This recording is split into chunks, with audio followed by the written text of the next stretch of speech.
gastos ni Father Flavie Villanueva Kaya ay pala sagot ang tapang ng apog ni ng Saldico.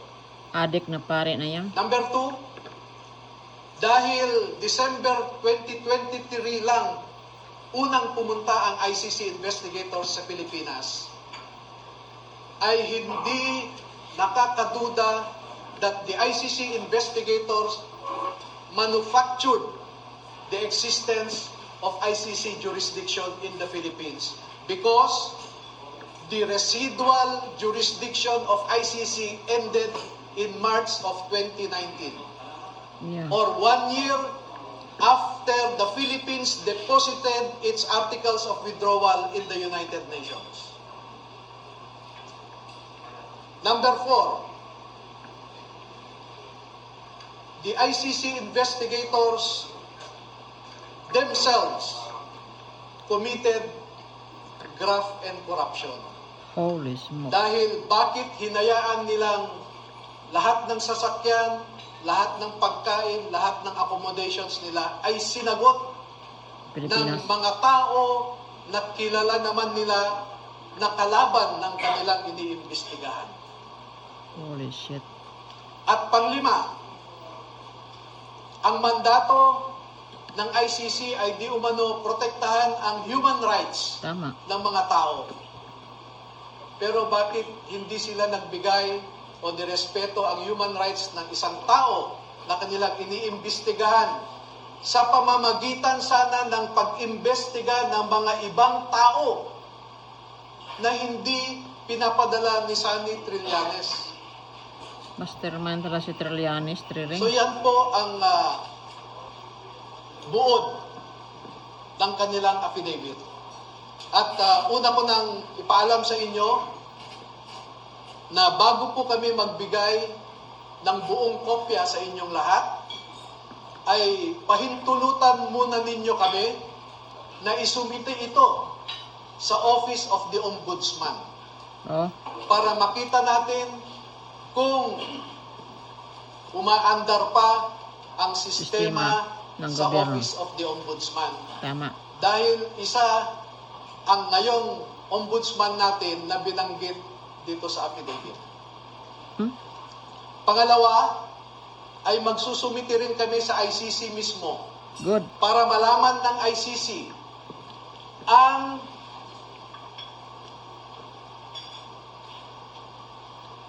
so that ICC will know how the ICC investigators conducted themselves in the Philippines. Tama. At panghuli ay magbibigay kami ng kopya sa lahat ng embahada ng mga bansa na kasapi sa ICC Good. para malaman nila kung paano gumalaw ang ICC. Correct. Alam naman natin na bawat bansang miyembro dyan ay nagko-contribute sa ICC. Tama.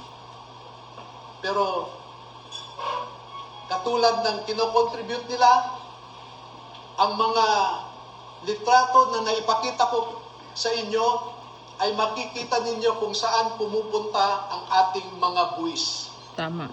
Now you know where our taxes go. Go. Now you know at least where our taxes went. Grabe.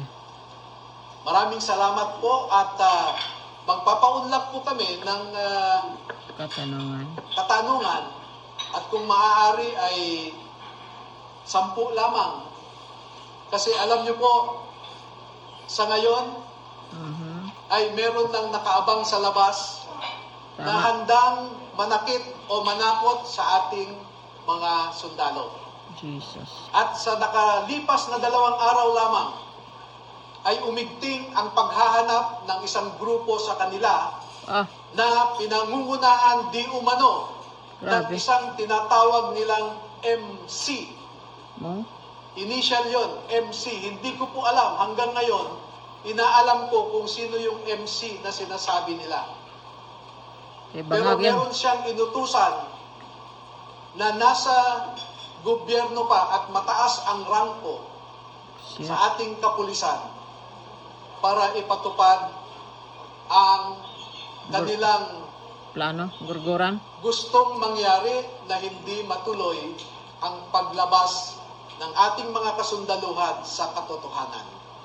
No way. At panghuli po, meron akong isang pakiusap sa ating armed forces at saka sa Philippine Marine Corps. Yes. Ang mga nasa likod po ninyo ay nagserbisyo sa ating bayan Tama. at nandito sila hindi dahil sa politika. Tama. Hindi po sila nagsasabi ng anumang mga bagay na magdadagdag pa sa init ng kasalukuyang politika na pinagdadaanan ng ating bansa. Bagkus ay gusto nilang makaambag Tama. na iangat ang imahe ng ating mga institusyon katulad ng Philippine Marine Corps na lumalaban sa kalaban ng Estado. Tama. Pero kung susuriin ninyong mabuti, ay ang kalaban natin ay ang mga nasa matataas na pwesto sa gobyerno. Tama yan. Do not restrain them from sharing to our people the truth that they know. Because alam nating lahat, ang katotohanan lamang ang magpapalakas ng ating republika. Tama yan. Kung lumalaban tayo sa mga grupo na gustong sirain ang ating democratic institutions, katulad ng mga NPA, mga Muslim secessionists, ang isa pong kalaban natin na totoo ay ang mga nagnanakaw ng pera na para sana sa mga tao. Tama. Tayo po ay nagpapakapagod Tama yan. para lang may maihain tayong pagkain sa ating mga pamilya. Pero sila po ay nagpapakapagod kung paano gastahin ang perang ninakaw nila sa atin. Nakaawin. Maraming salamat po.